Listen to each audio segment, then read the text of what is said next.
So we learned some powerful momentum indicators, some oscillating indicators that can be really, really good. And you might be asking yourself, okay, what's the difference between an RSI and the stochastic oscillator? What's the difference, and is there a better time when I should use one or the other? And that's what we're going to talk about in this lesson. So first off, let's talk about their similarities, because it's more similar than different, actually. So with the stochastic oscillator and the relative strength index, they are both widely used. So they're both widely used. They're both very, very popular.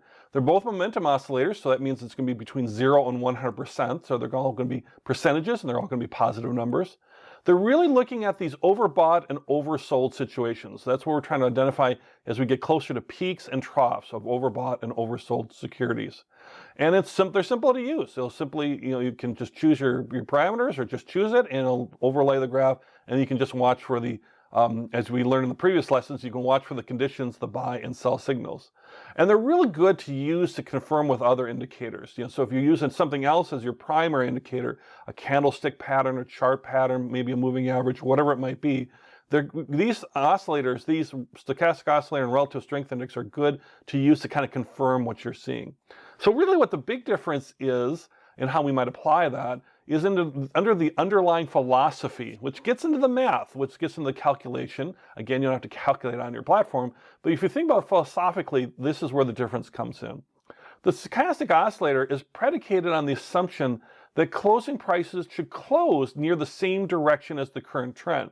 So if you've got an uptrend, you should have uptrending closing prices, and that close should kind of close near that same direction, or in that trend.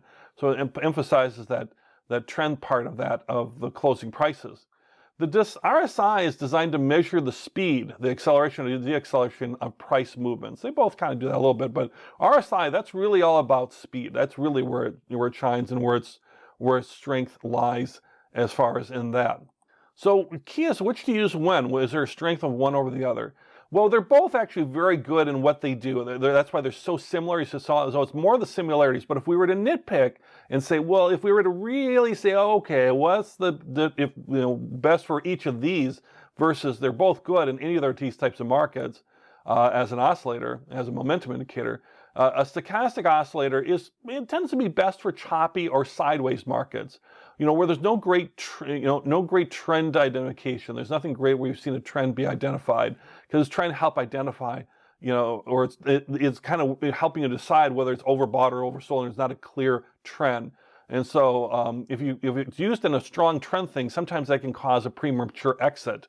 Let's say if you're in a strong upward trend, and it's accelerating, the stochastic might not show that as much, and you might exit a little bit sooner with a stochastic oscillator. As opposed to, let's say, the relative strength index, which is really great for trending markets. Is it accelerating that trend? Is it keeping getting strong? Or is it decelerating that trend? And that trend could be either up, an upward trend, or a downward trend. But it's really great for those markets. Now, as we saw in the lesson RSI, it can also help reduce the choppiness and things of whipsaws that a standard momentum, the basic ROC, or rate of change momentum indicator uses.